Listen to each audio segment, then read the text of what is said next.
Hey, we're live. Welcome to the Commerce Hero Show. I'm here with my boy Philip McCluskey, owner, chief operating officer at Vimergy. How's it going, man? Good, bro. How's it going? It's going Yeah, great. dude. Thanks for having me on your show. Yeah, man. It's been a minute. Dude. So we used to work together at the Clean program Yep. back in the day. How long ago is that now? Has that been 2 years or? Well, I think I left a little over 2 years ago, and maybe you were maybe 3 years, or no, 4 years, Yeah, maybe 4 years something like has to that. be. Yeah, I think so. Yeah, yeah. Um, But yeah, you were the chief. You were the director of operations, I think. Director of operations. Yeah. Yeah, yeah, and and I was doing development stuff. That was fun, dude. I still look back on those days, man. I sort of miss those days playing It's ball, good playing times, ball. man. It's so fun working in a like a community setting with a group of pretty like-minded people where you have an opportunity to, I mean, you're friends with them, and you're working with them, and you guys vibe on the same projects, and like you said, you do things later on, hit up some Yeah, basketball, whatever it is. It's such a neat experience. So many people get stuck in a job where like the situation is complete opposite. They can't wait to get out.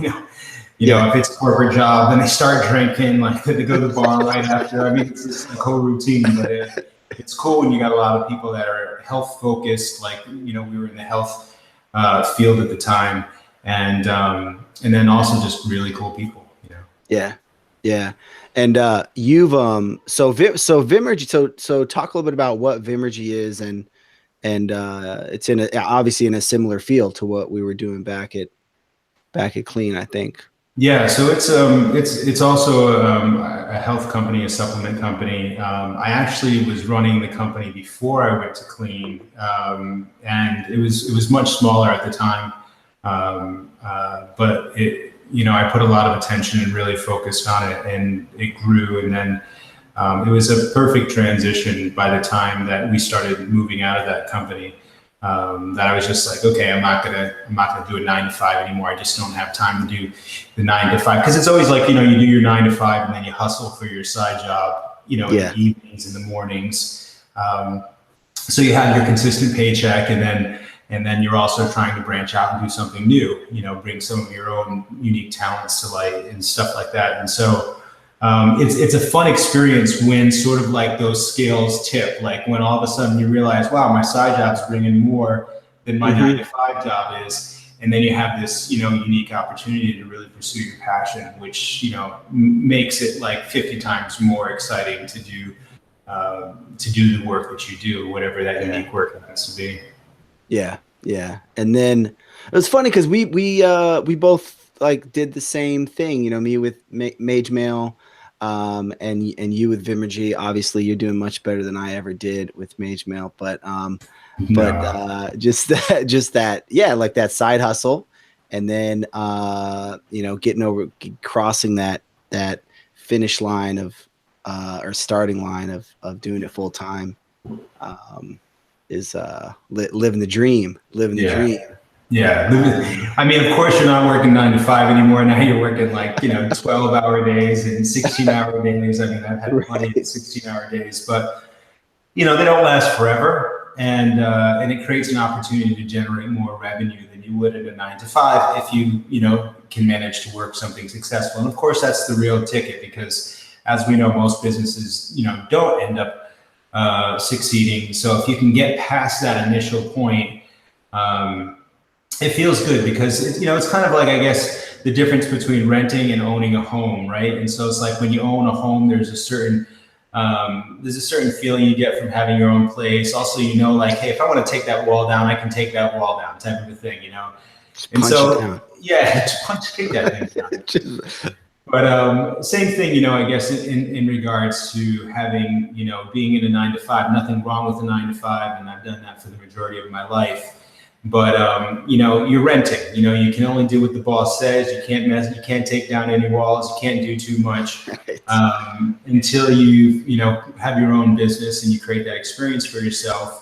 then it's like, hey, I want to try something new. And it's all on you, to a certain degree. There's nobody to kick the blame back to. It's all on you.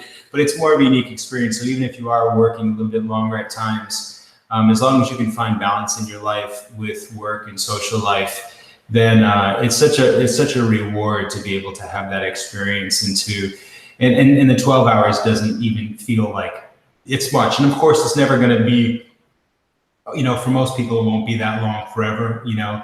That initial time invested is like investing in a stock portfolio.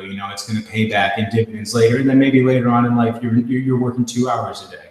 Yeah, it's such a it's such a different way of thinking, and even myself, even though I've had that experience of investing the time, building a business, leveraging your time, getting to where money's coming in, which isn't really dependent on your time, I still mentally, like, if I don't work an 8-hour day, I just feel weird, even if I don't necessarily have to.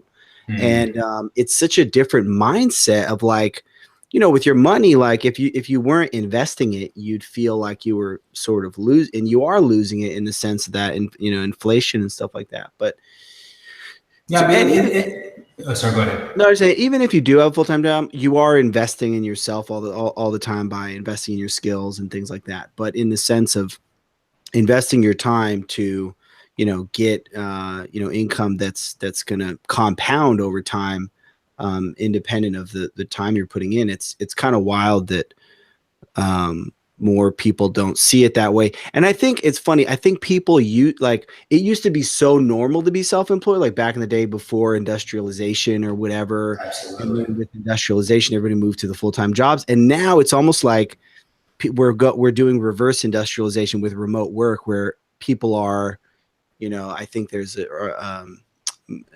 trend of self-employment and things like that. It's kind of going the other direction. There is, people found out, like, hey, I can work online and live anywhere in the world. How amazing is that? I mean, you want to live in Costa Rica and, be in a tropical climate and wake up to the beach, that's fine. You want to live into a state, live in a state maybe that is, lower income, and that money that you're generating from your company is like really going far. You have the option to do that, and so, you want to go visit your best friend in wherever, California, you can go do that too, and you're still working. And a lot of times back in the day, I remember, that really only seemed like it was something that you'd find, if maybe you were like a computer programmer or something like that. But so many different companies have come out and made it easy for the average person to create a business. Now it's not, you don't have to be some kind of computer expert. You can use different software. You can use Mage, you can use all this different type of software that's made for the average consumer to create their, quote unquote business empire, in whatever field they want now. So it's like back in the day, like to have an online health store, wasn't really something that was feasible. And now it is feasible for people, it could be any subject. I mean, if you love Smurfs, you could have a Smurf collectible website, and you could find a way to make money with that, picking up some basic software that you could use right out of the box, Spinners, if you're into spinners. You can do spinners too. Hey, we're gonna get into that. But with Vimergy, like, how did you get into it? How'd you get into the health and wellness space, and what is, like, how did you pick the products? How did you decide what to sell, all that kind of thing? Yeah, so I guess, I started the company 6 years ago, but really the inspiration started maybe it's been, I think, about 12 or 13 years ago. So basically, for myself personally, like my entire life, I was overweight. Since pretty much the age of 5, I was the biggest kid in every school, every class. And eventually I got to the point where I weighed 400 pounds. And obviously I was very unhealthy, it felt like I was going to die. I had tons of things going on in myself. And long story short, I switched it all around. I learned what it was like to be healthy. And I more than cut my body weight in half. I lost, over 200 pounds in 2 years.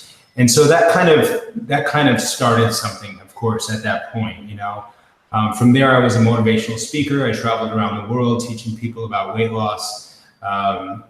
And so I guess I was pretty much locked into the health field at that point. And then it was just, how can I support other people in whatever journey that they happen to do? How can I support other people in their health journey? And so that just naturally came to developing some of the best products that I could find, as far as helping people with their supplementation, with their daily routine, what have you, getting USDA organic products, going the extra mile. And so that kind of was just the inspiration for me to kind of get started in this field. And it really was just what I was into at the time. So I was into making medicinal teas with like Shaga or reishi or things like that. And so then I was just like, well, great, like I'm into this, I use this, I have this every day. If I like it, that means someone else is probably gonna like it. So let's create an offering around that. And then I kind of just waited and saw what was out there. People started, of course you had the wheatgrass phase that kind of came and gone, and a lot of people started doing that and then don't do that anymore. But some of the other products I just kind of like the shots at Jamba Juice, like the wheat. Exactly. Yeah, like everybody was doing those right when it came out, and that was sort of the big thing. But that sort of faded over time, and so it was really just kind of putting your ear to the grindstone or to the railroad tracks, and just kind of hearing what's coming down the lane. And so I would just kind of do that and see what other things that people were really in need of. And then try to fill those gaps with, as much of a high quality product as I possibly could. Mm-hmm. And so then initially it was just like you're kind of curating, you're getting into kind of a healthier lifestyle yourself, and you're just sort of curating like what are the best products that are out there for X, Y, and Z, and then just sort of selling, like throwing up a store and then selling those products that. Did you have to like get a reseller agreement in place for those things, or like what did that process look like? No, so like a long time ago, I had a regular online store where I sold other people's stuff, and I only did that for a couple of years, and then I decided to transition that into just branded stuff. So all of my stuff is strictly mine. I get it from farmers, people from all around the United States. So I'm working direct with the suppliers. I'm not rebranding or selling anybody else's stuff. It's all my own stuff under my own brand and my label. But you start where it works for you. And so my thought is if you're not excited about something, then most of the time other people aren't going to be excited about it either. So I really got into just creating an experience of offering products that I knew that I use on a daily basis, and that other people would use on a daily basis too. I'm going to be the most passionate about those things. I'm going to be the most excited about those things. Some people start a store with something that they have no interest in, and it's just like, hey, let's start a candle store because candles are, trending right now. Candles. Yeah. But like they have real no interest in candles. Like the last time they lit a candle was when they were 12 years old. So it's like, it's hard to be excited, and then people pick that up. Versus when you actually have something that you're passionate about, and you're like, I just love candles. I want to get the best beeswax, like no scented candle, the cleanest burning that we could possibly get. And, then it becomes something different. You have a story, you have a mission statement, so to speak. And, you really have some sort of direction as to where you're going. So I'm always, whenever I talk to entrepreneurs or people that are interested in kind of moving away from the 9 to 5, I'm always like, hey, if you're going to get started, knowing the percentages and the amount of businesses that don't actually work, my main words of advice is make sure you're really passionate about it. Make sure it's something that's fun and exciting for you. And I know we'll talk about the spinners thing, but that's really where that came from too, is because at the time that was something fun and exciting for me.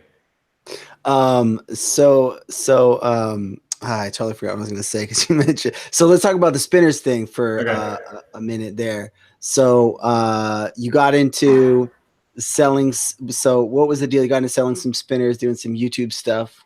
Yeah. So most everybody's heard of fidget spinners. These are little toys that you kind of hold in your hand and you can kind of spin around. And it's kind of. I actually Magento recently launched a swag store, and I just bought a Magento themed fidget spinner last week. Should be getting here any day now. That's hysterical. Well, see, the funny thing is when it first started, no kids had fidget spinners. There weren't any fidget spinners that were pitched to kids. They were mainly pitched to adults. They were very high end. They like started at $100 and went to $1,000. They were made out of a variety of like high end metals, like perfect CNC machinery and craftsmanship. And it was like, imagine like, it was like an executive toy. So imagine like back in the days, the executives would have those strings with those 5 balls and they would just kind of like pick them up. And it would go back and forth. Well, now this was something like that. Little sand, or like the little sand garden thing. The Zen gardens, exactly. Bonsai trees and stuff. but like those were always like $20, right? All of those things. And so now you have something that was higher end. They were intricate. They were, like, I want mine made out of, brass because I have brass in my office or whatever. And so like you could get that, right? And so I remember picking up one, and picking up a couple actually, and I was just messing around with them.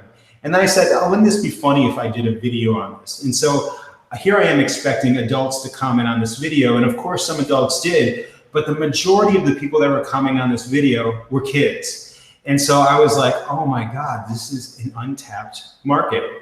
And I literally said to my wife, I said, this is what I'm gonna do. Like, I just had the vision. I said, I'm going to go ahead and create an entire market for kids. I'm going to find a way to get these at a better price, drop the price. And I'm also going to show people how to do tricks with these spinners. Like no one had ever done this before. I mean, you got a bunch of 35, 40-year-old executives just kind of like holding it like this and just spinning it. And that's all that they did, And so all of a sudden I was, I had a couple one day and I practiced spinning it and throwing it behind my back and then catching it like a smooth, like a basketball move or something like that, like a trick. I created this trick out of it. And then I was just challenging people to see if they could do it. I tried to make some of the videos kind of like in the same feel of like Casey Neistat and, who's a big YouTuber. And I wanted to, have them really be fun and like have, like great music and like, these crazy intros where I'm doing something. And I created this rapport with the teams. And I was just like, what's up everybody? It's your boy Philip here from Spinnercraft, and like everybody loved it. And all of a sudden I created a whole new market and I started bringing in plastic spinners and creating those. I had, at least 24 different kinds and also less expensive priced metal ones. So instead of selling them $100, $200, $300, I was selling them for $40. And they were still very nice and high quality. And I would talk about the difference between them. And all of a sudden something happened. Like kids were bombing my YouTube channels like crazy. Like it was the next, like it was the next big thing. And I went from, just like from those YouTube videos, I went from making no dollars to the first month making $200,000. And it was just like, it was nuts. Like my YouTube channel and I think it was 10 weeks went from 0 subscribers to 60,000 subscribers, which people have been like doing YouTube channels for like 5 years and don't have 60,000. And I'm not to say that it was like me, although I did embrace the personality and I did have a good time doing it, but it was catching a trend and directing the trend. So, like I had the foresight to say like, I can create this to be whatever it wants to be, as long as I can kind of connect with my audience. And so it was bringing in the things at a cheaper price. It was showing how it can be fun, showing how it can be, you can make tricks out of it. Then I had a whole, the company was called Spinnercraft. Then I had a whole pro team. It was our Spinnercraft pro team. Nice. Kids from all around the world were like getting picked to be on the team, and they were so excited. And I'd send them free spinners. And they were doing tricks like way beyond even my ability because they would just practice all day and stuff like that while I was running the company. And so it was something that really just picked up in a really fun and exciting way. And of course, just like all trends, it doesn't last very long. And the minute summer came, it died out. Kids were like, I'm playing basketball, and so like that was sort of over. But it was just a cool experience while it lasted, and it was fun to see what it was like to really start a trend and direct a trend and to kind of see how that resolved out. So it was Yeah. really fun. Yeah, like you tapped into something pretty you tapped into a major consumer trend at a pretty high scale, which is super interesting. Were you so like one of the things that, because I've tried a bunch of different, business ideas, product ideas here and there, and one of the things that I've found is that when you go outside of your niche, like your niche is health and wellness, when you Yeah. go outside of that niche, it can be really challenging because you're building a totally new audience. Yeah. It's not connected to your current audience. And I mean, you had insane success. Although if it comes quickly, it leaves quickly. And by the Sure. same token, if it builds slowly, it'll last longer. Were you able to somehow leverage that audience that you built, that YouTube channel, into something else, or did it just like, hey, that was a fun project and it just kind of Yeah, I died? mean, basically, when the trend died, like when people stopped hula hooping, so to speak, it was just like, all right, next thing.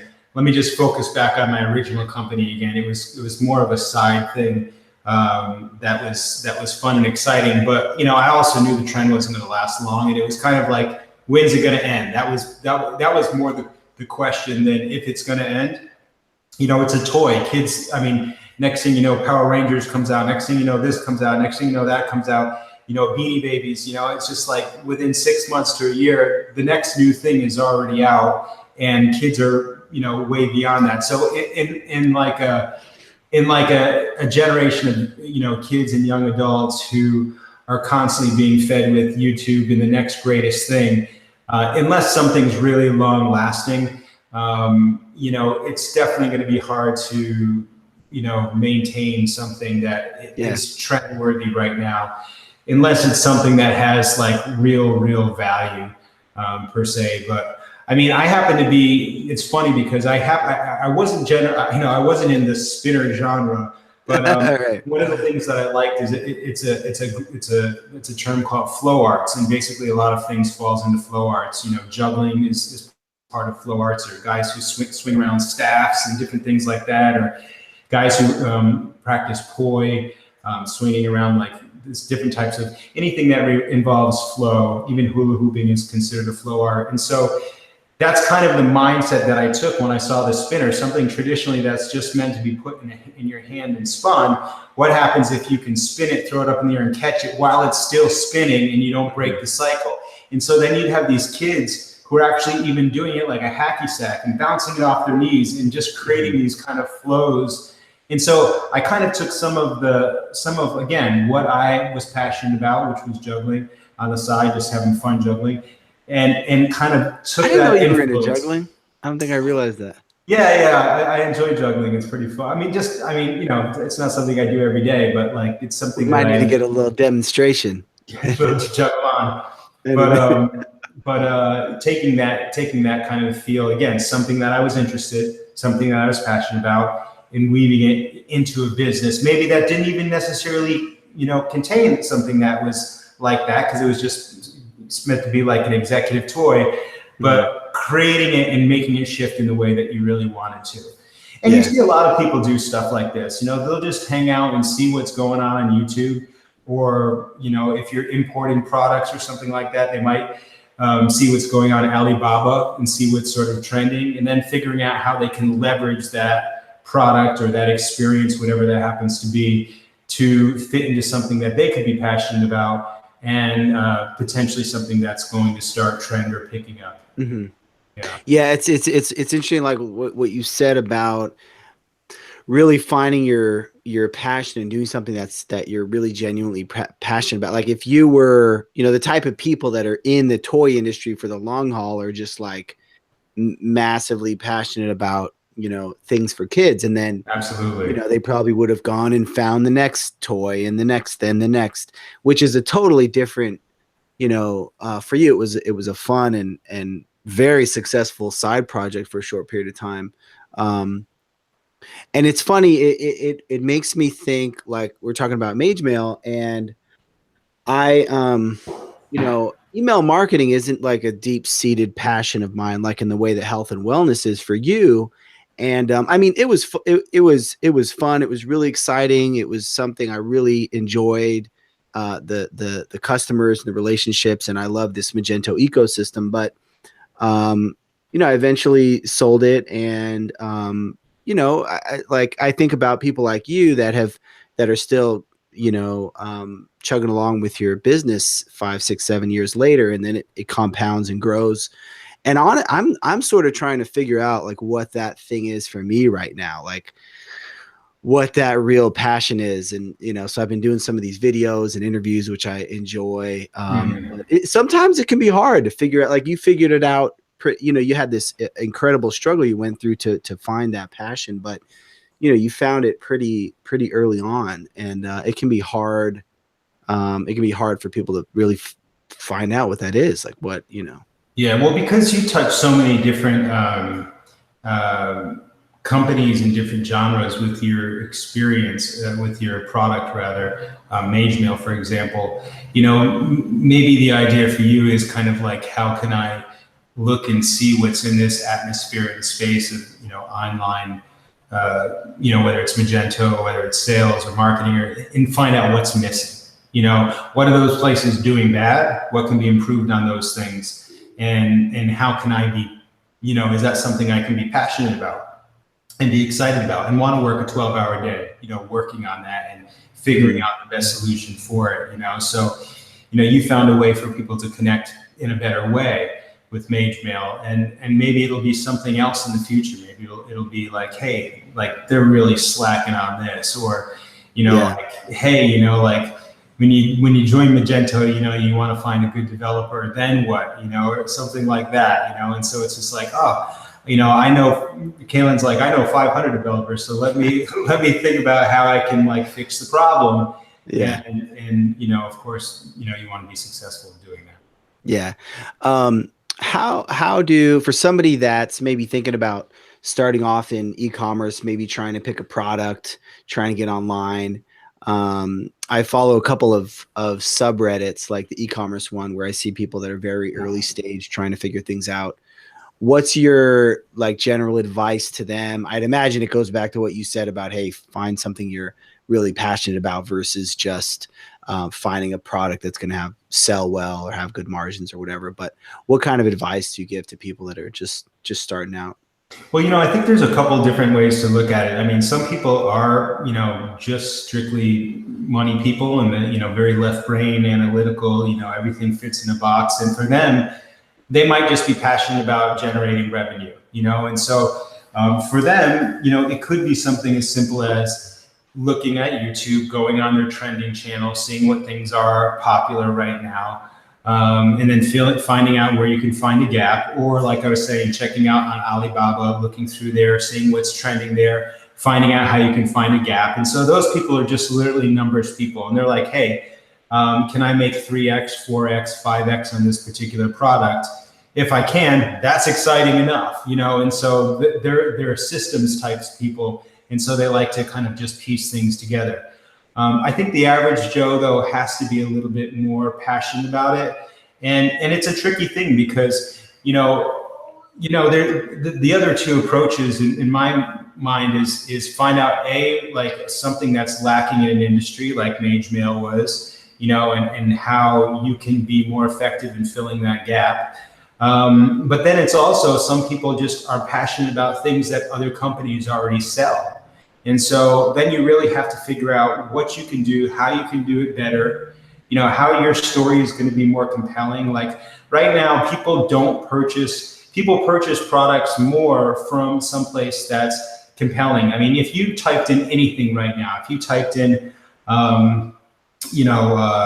we'll just say, if you typed in, I don't know, sneakers, for example, there's 5,000 different companies online that sell sneakers. You go to Amazon, there's 5,000 companies that sell sneakers. But why are they going to buy your sneakers? Why are they going to buy, women? Why are women going to buy your flats? But then you have someplace like, for example, Rothy's, and they're like, hey, every single pair of flats that we make for women is from recycled plastic.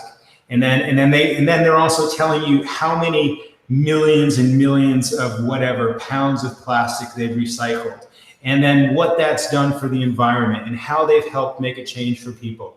And that's a completely different thing, because now you're taking something that there's tons and tons of competition on, but your story happens to be better. And so now when I'm going, or I mean, for example, if my wife's going to look for a pair of flats, she might go through and say, okay, there's this company and Reebok and this, all these places have their own version of whatever that is, a shoe, a basic shoe.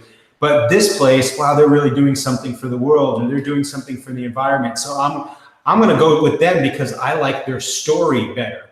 Truth be told, maybe the other brand's shoe is a little bit more comfortable. I don't know, but I'm more compelled to go with them. Another one you can see that's really big is Tom's, right? There's a million companies that make a shoe very similar to Tom's.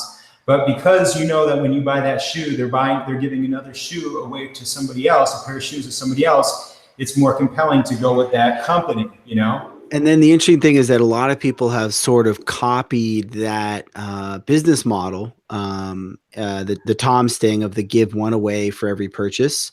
And I don't know, I don't know if it's played out, so to speak, but I've seen people say like, oh, like everybody's, they're just caught like maybe people suspect like they're just copying it because it's successful versus like they really, it kind of goes back to what you said about the story. Like, are they doing it because it's really real to them versus like, oh, this is a tactic that works. Exactly. You can see that a lot of times in the story too. It's just like, Billy started this company 1 year ago, and this is the result. Or versus like, if you look at like, Charity Water, a company that our company donates to, and it's like a person went to another country. This person had an experience. He saw people without water. He met people who were like literally taking 4 or 5 hours a day to just get fresh water into their village. And like their kids couldn't go to school because they had to help and stuff like that. And this person had an experience, and this person's like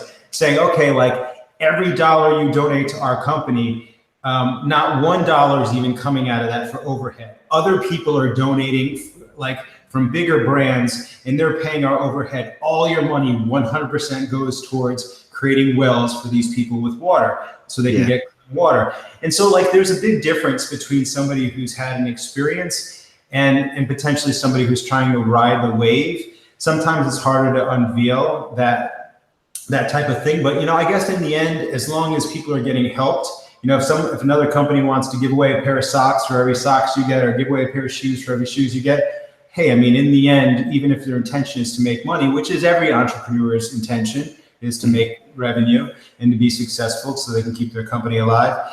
In that regard, hey, it's doing good. So, I mean, I might still go with another company, but in essence, as long as it's still doing good, even if they are sort of copying, like I'm all right with that. And that seems fine, because they're making some sort of change in the world, that they're giving back in some sort of way. Yeah, absolutely. You mentioned Amazon a little while back, and we're talking about like differentiating your product and your business. How do you guys deal with Amazon? Do you sell there? How do you think about competing with Amazon, as an independent merchant? Like Yeah. So, obviously one of the things that Amazon has benefit of is that people who connect to Amazon are making affiliate commissions. So if you've created a large community with your brand, there are people that want to shout that out. And some people, are more inclined to shout that out if they're getting some sort of financial reward, even if it's just a click to your product on Amazon from their blog that they're talking about. And maybe they're only getting $1 or 50 cents or something like that, depending on the size of their brand and how many hits they're getting, that could resolve to a substantial amount of money. I know people who make $2 a month doing affiliate links. I know people who make $10,000 a month doing affiliate links to Amazon. So at the same regard, you don't want to be in competition with some place that you're giving away a percentage to. But in this regard, people, like one of the things that we do is if you purchase over a certain amount of money on our website, you'll get free shipping. And on Amazon, there isn't free shipping right now. So a person can purchase that. And you can see a lot of people do it different ways. Some companies actually charge more on Amazon. So they realize that they're losing their percentage and they're charging more. And so sometimes you're just so in the mindset of going on Amazon, you're there and you're just like, let me buy that quick. And you don't actually realize on their site it's actually cheaper than what you saw on Amazon. Yeah. And then of course, sometimes it's the reverse. Sometimes people are using Amazon's pricing structure, which can which can go up and down based on the sales of other companies' product, and it might actually drop substantially lower than you're selling it, but you might have enough profit margin where it doesn't matter. I mean, we have a really big business on Amazon for sure for our company right now, and of course, the main idea is to always try to bring those people over to your website as much as possible, by offering whether it's free shipping or whether it's discounts and stuff like that. So you don't have to sort of pay that commission. But in the same regard, I'm all right with having it. I find personally the US market is the best. I tried to do it in the EU market, and it was just horrendous experience. They ended up taking the products down after they approved it, and then they ended up even destroying our products without our What? Yeah, it was crazy. And then I've got some questions that I've asked the Amazon Canada team, because I sell there as well, that literally it's been 7 months, and there's just like, thank you for your patience. Thank you for your patience. We'll get back to you as soon as possible. And I'm like, it's been 7 months since I wrote the initial question, and and it's just like, thank you for your patience, and it's like, it's a nightmare, So the U.S. team's really, obviously it's probably their biggest market. They're really sharp and they're really on it, and I find that the most useful, and that's what I tend to use the most. For other countries, I'm more inclined to work with distributors now and actual companies that do this for a living, so I can, people can get their products without having to pay customs. They can get it obviously with cheaper shipping, and they can get it much faster as well. And then I just work with one company and supply them as I would Amazon anyway. Right. What if you can share, like, what percentage of your business is on Amazon, and also like roughly, like, in terms of just the scale of your business, rough figures, 6 figures, 7 figures, like where are you guys at overall? Yeah, so Amazon's over 50% of our business right now. And that is 7 figures on Amazon. Hey. Yeah, but again, the idea is to bring that over as much as possible to the website long term, and creating different kind of strategies and goals for doing so. Mm-hmm. Yeah. So, and you mentioned that the shipping is less on it's free shipping on your site. They got to pay for shipping on Amazon. Right. And we keep the product price the same though. We do product price the same. Yeah. Right. And then can you market to Amazon customers? I remember looking into this. I think it was back with Mage Mail for something related to customers that came in through Amazon, and then they get this Amazon Marketplace specific email address. I can't remember if you can send to it or not, but and then some people put mailers in packaging and things like that. How do you? Yeah. So technically, you're not allowed to market to those people. What you can do is you can encourage Amazon feedback. So you can use, there's a bunch of different programs that have stuff that will track every single order that goes out, and then you can have an automated email go to them. So you can have an email that says, I want this email to go, 5 days after the product arrives, and maybe it's going to be like, hey, thanks so much. I hope you got a chance to try the product. If you'd like to leave a review, click here. Like, we've all probably gotten that from an Amazon company before.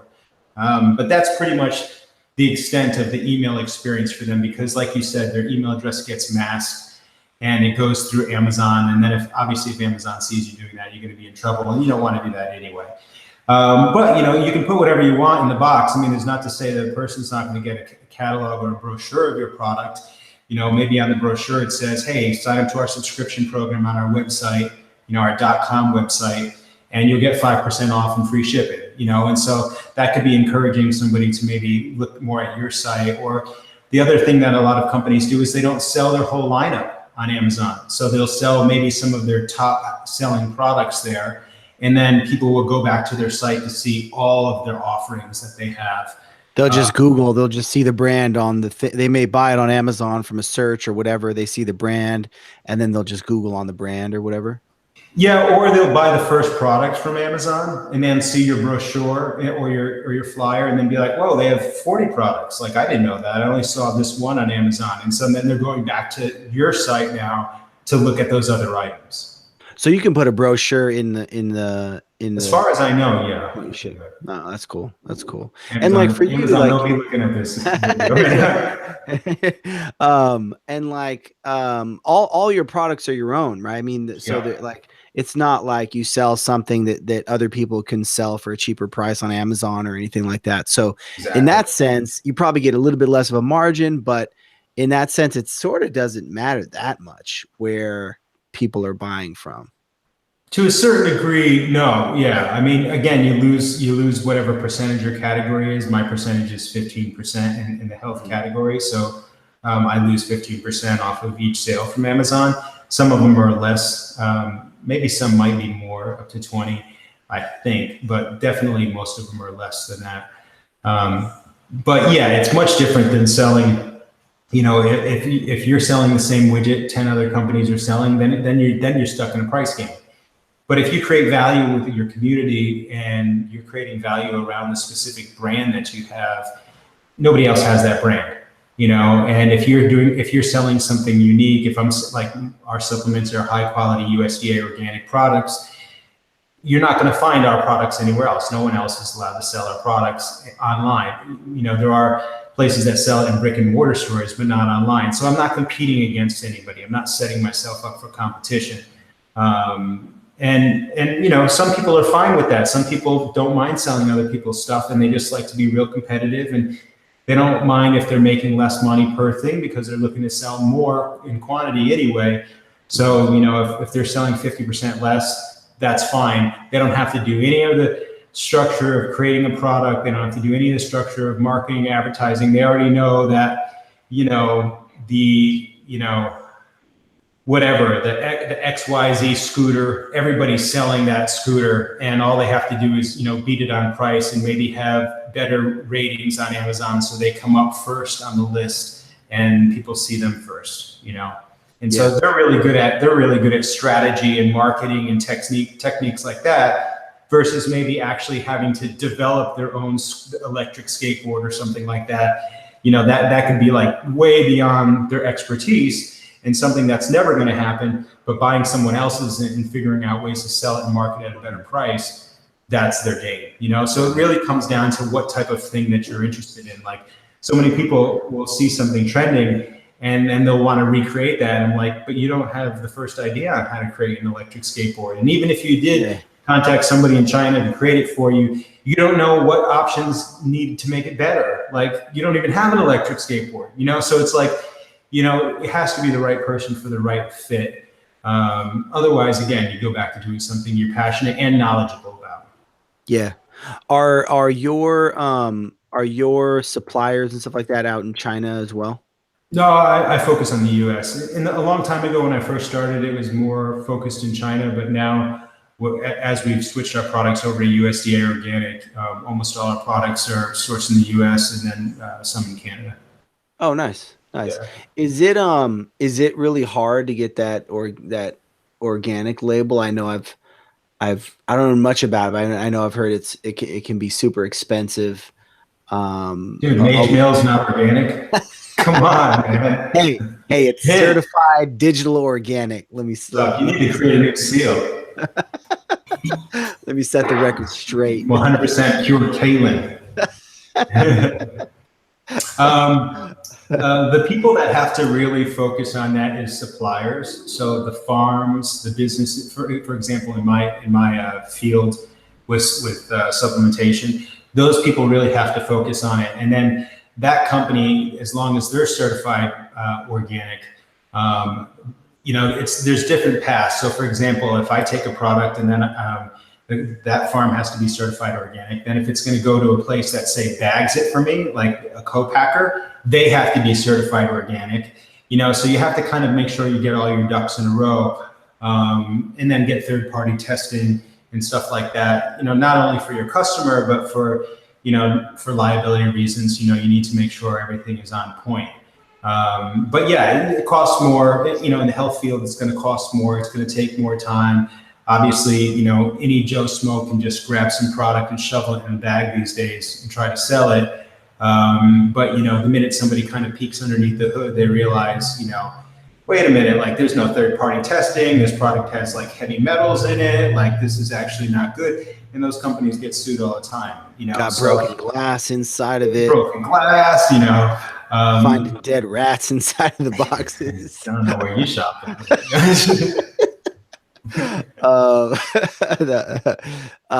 got a little nasty. Speaking of peeking under the hood, what's your experience been with Magento? You've been on the platform, it sounds like, for a while. What's been some of the positives and some of the challenges? Yeah, so I've probably been using Magento for 6 years. Honestly, I fell out of love with it really fast. I think that the platform is really powerful, but my feeling is unless you have a team that is working with you every single month, the experience isn't that great. Because, for example, I want to make some custom reports. I don't know how to make custom reports. So then basically no reports get made and I don't have anything done the way that I want to. Or I find a company that can create some custom reports and they do that for me, but while they're doing that, they end up messing something else up. And then while they're messing something else up, I don't even realize it's messed up because I don't code, so I don't know what they're doing. And then I have to find another company, but I want to use their company because they just messed my reports up. So then I gotta go find another company. And now, after 6 years, you've already used 4 different companies, and like the fourth person looks at it, he's like, "Whoa, what's all this crazy code here?" Like, you're like, "I had to use 4 companies. What do you want from me?" This is wild, dude. He's like, "No wonder why everything's a mess." And so then he's got to do a rehaul, and so the companies that obviously have somebody on a monthly retainer, like a firm on a monthly retainer, they just whatever demands they need that month, they're getting done, But I think if you try to run with it, like I ran with Community Edition, it was a little bit more difficult. And so when I did the spinner company, I did use Shopify, and obviously Custom did that as well, and did a full makeover with that. But the guts of it are the same, and you can message a rep. They can give you an answer about it. They can help you out with it. And when you're kind of doing it solo, which I like to do, I like to have my hands in sort of every pot. It feels like a smoother experience for me anyway. I'm in the process of transitioning over to that. But overall, again, I know a lot of people who love it and who have a great experience with it. Yeah. I think it comes down to if you need a certain level of customization, that you can't get on other more straightforward platforms. I think that's where Magento can make sense. If you run into limits on how many SKUs you can have, or how many attributes on a SKU, or different backend integrations and stuff like that. But yeah, definitely. And I mean, like, Are there any particular features that you guys needed Magento for in terms of functionality within your store, or is it pretty straightforward? Is it like, hey, there's a relatively small number of SKUs and not a whole lot of complexity to the product catalog and stuff like that? Yeah, I would say not a whole lot of SKUs, so not as much complexity. So it seemed like it was a little bit overkill. Creating reports that work the way that I'd like them to do. Cost of goods sold reports. Exactly. Creating different bundles and kits that even the connection with Amazon has to be through a third-party company, and it can be messy. Like to go and look at my reports with a third party added in always was a little bit weird. To search for customers was weird. You actually had to search for certain order numbers from Amazon in the third-party app, not in the regular order app. You know, so there was like 20 of those things over the course of the past 6 years that I guess I just wished were different, and I wished it was easy for me to sort of deal with those things on the fly. Of course, once you piece it all together and have it built, community is free. So there's that positive aspect of that. Versus now I'm using Shopify Plus, which is $2,000 a month. So you know it's a much different experience. But you know now I've got a full wholesale integration set up with Shopify, and it really seems to tick a lot of those boxes. A little bit easier for a smaller company, so to speak. Yeah, nice, man. What was I gonna say? Completely forgot. With we talked a little bit about like spotting trends and stuff like that. How like you seem to be good at that. Like you spotted the trend with the spinners. You know, with Vimergy. Like how do you, I feel like I can, you know, I've started a couple of businesses and found some little niches within certain industries. How do you do that? Like how do you spot trends, business opportunities? Honestly, my number one advice is just to look at YouTube. I mean, you look at YouTube, you see the trending videos. I mean, obviously there's a bunch that are just, you know, has nothing to do with commerce. You skip over those and you just look at what people are excited about. You know, it's basically the telltale of what's going to come. I mean, you might not catch it as early as I did with spinners, only because I felt like to a certain degree I created the market. But just by having the biggest YouTube channel on the subject and kind of just being the leader in that specific area, but it was very rare to catch something before it actually even starts, you know.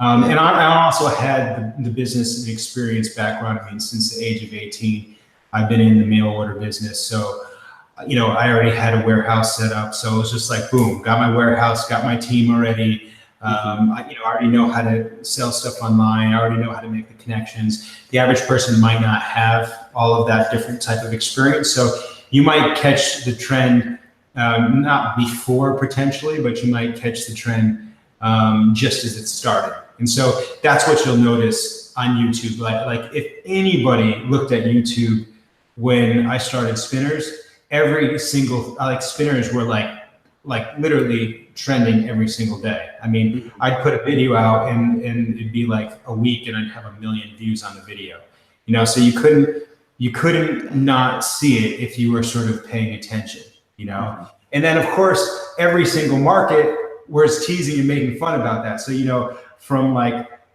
TV shows to comedies to like every major online personality, like didn't matter what they were talking about, was like, have you seen this spinner thing? You know, I mean, it was something that was sort of everywhere. So again, it's kind of like one of those things, as long as you keep your ear to the grindstone and you kind of just sort of pay attention to what's going on, at least online. Facebook, people are talking about family stuff and showing pictures. Twitter, talking about politics and other stuff. YouTube is showing products. I mean, there's a billion different people out there who just do product reviews and make tons of money doing product reviews, literally just, you know, open box reviews. And at first I even thought to a certain degree that that's something that I might have wanted to do, because I love like picking apart things and kind of showing like what I like about it, what I don't like about it. But then in the end, I just said to myself, like, am I really going to like look through every single electronic thing and like talk about like why this iPhone's great and like talk about all the different features? Like, to me, that would probably get boring after a while. Some people would love that, you know, and there's, you know, Unbox Therapy is another big YouTube channel. And the guy just unboxes stuff and creates, you know, has his own personality when he's doing it. He's got tons of viewers. So paying attention to some of the leaders on YouTube in regards to what people are reviewing, what people are commenting on, that seems to be super important as far as catching the trend. Right. Are there like any, like, how do you search for, like, are there categories that you go to see? Or you can look up trending. You can look up YouTube and trending. Just the trending, because I usually see like music videos and stuff in There trends. is. You'll have to dig a little bit deeper. Like I was saying, you got to weed out. You got to weed out. There's TV shows. There's comedy stuff. There's a bunch of stuff in there that's not going to be related to commerce. You definitely got to weed that out. And so you might be like 5-10 pages deep before you start to see what people are playing with, or people are messing around with. But you'll see it, like Nerf is another big one. Nerf guns is gigantic. Like kids have made entire online communities around Nerf guns. Like they act like it's a real war, and they have all this video and effects, and like they have all these Nerf guns that are like $100 each, and they're just like crazy. And you see these guys have like 5 million fans, and you're like, what? Or this video got 50 million hits, and it's about Nerf guns, and so you dig a little bit deeper, maybe down page 5 or something like that. You're definitely going to start to find something once you weed out all the non-retail content. Got it. And by the way, I know you got to jump in a minute, so whenever you got a jam, just let me know, and we'll wrap it up. They got about 5 minutes. Okay. And you mentioned the Nerf guns, which is already like a pretty well established trend, but like any trends you're seeing really early stage that you're not going to jump on yourself? You want to throw some nuggets to the people? Nothing recently, only because I've sort of been focusing more on my category, health category. So I'm just always trying to catch like what's trending in that particular category. And even that, you can see like back in the days, people would just sell powders, for example, in a bag, and then you can kind of see, like, for example, like if it's an herbal, like one of the things that we sell is like an herbal powder that can be made into a tea, right? And so initially that was just something that people would buy bulk in a bag. And then you see companies who are creating like tea boxes with tea packets in there that you would rip and make like an instant tea with, or an instant coffee with, or something like that, very similar to like a tea bag, right? So, you kind of see the way that things are sort of changing in your own specific genre, at least me. And then I kind of focus sort of on those things and see how I can bring those to light in a better way, or in a more pure way, or in a more accessible way that my community would be more engaged with. I haven't been peaking as much for new stuff recently. Kalen's over there, guys, got his notepad down. He's like, come on, hit us up with a chair. Drop some nuggets. Nuggets. You mentioned, and we'll make this the last thing and then we'll wrap it up. You mentioned, your community.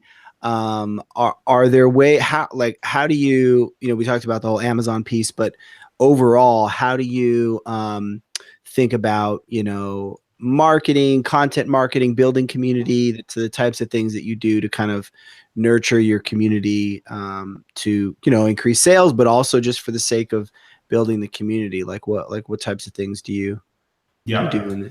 By the way, just for fun, while you were talking, I just Googled, or I just went onto YouTube rather, and I looked up trending.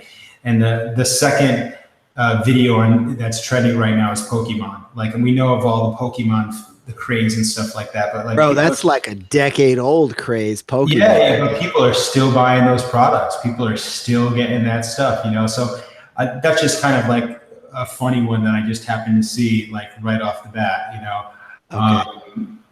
Somebody jump on that. Start a Magento Pokemon store. Yeah, I mean, somebody's, a lot of, you definitely got to scroll down through. I mean, like there's basketball, there's, Kim Kardashian app, there's, different things like that. But you can definitely find it if you take your time. So yeah, in regards to community, one of the things that I really focus on the most is Instagram right now. There are people that I guess are on Twitter that are looking for health tips and stuff like that, but so many health related things have to do with like visual appeal. Oh yeah. People want to see a recipe, I guess there are people that do it on Facebook, but that generation's kind of like slipping away a little bit at a time, and it's still more like sharing personal stuff, I think. So Instagram would create community there.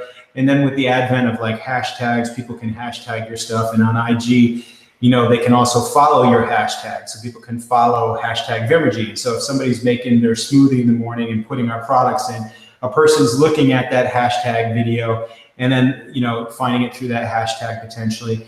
And they're seeing how other people are using the products, and then that's kind of getting them excited. So they're watching those clips, you know, and you can engage with the community there. You can, you know, of course, doing regular postings, giving good feedback, having contests, having giveaways, encouraging people to share testimonies on, you know, in my case, how their health might have improved or what have you. Those are all real key things as far as, you know, because some of the, you know, one thing you always want to remember is you want to have a way that your audience can connect with you, and you want to have a way that your audience can connect with their friends, and then you want to have a way that your audience can connect with the rest of the world. And so obviously, if you create a platform, and just, I mean, even a contact us page is a way that they can connect with you. You want to, you know, whether it's coupons or discounts or promo codes or stuff like that. You know, maybe it's something that they're going to share with a friend or a family member. And if it's like all of a sudden there's the personal pride of maybe putting your recipe online, and then maybe the company sees it and then ends up reposting it, then you've got a way that you're actually sharing with everybody else. And so people who weren't normally going to see your content are now seeing it, because maybe that starts to trend on Instagram or something like that. You know, so making sure that those 3 channels are always available for your products, you know, connecting with their friends and family, connecting with you, and then connecting with the rest of the world is key for kind of sharing that experience and creating a community and getting a lot of good feedback. And if you listen to that feedback and create products based around that feedback, you know, you're really going to win, because then you have a clientele that's just saying, this is what I want, this is what I'm willing to pay for. And then, you know, when you meet those needs, you have business. Yeah. That's awesome, bro. Well, hey, dude, I really appreciate it, man. It was good to catch up. Yeah, for sure. It's been awesome. Thank you, bro. Yeah, man. It's been a minute, and congrats on all the success. Thanks for dropping some knowledge on us. Thank you. And thanks, everybody, for tuning in. We will catch you tomorrow. And that's about it, man. Thanks, guys. All right.